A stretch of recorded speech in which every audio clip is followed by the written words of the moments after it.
लियाकत महसूद के जो भी मुतालिबात हैं, सिंध हुकूमत को फौरन मान लेने चाहिए।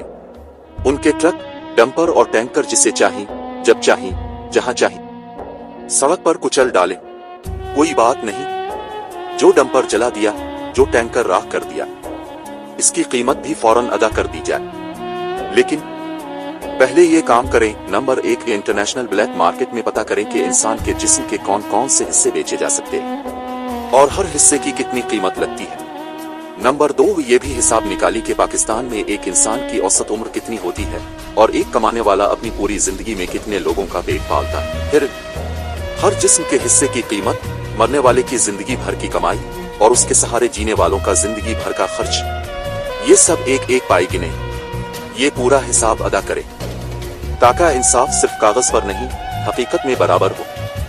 वरना ये जो आपका इंसाफ है, ये इंसाफ नहीं, ये तो खुली बदमाशी है। लिहाजा आप अपने डंपर और टैंकरों की कीमत ले और मरने वालों का हिसाब भी दे। बस बात खत्म।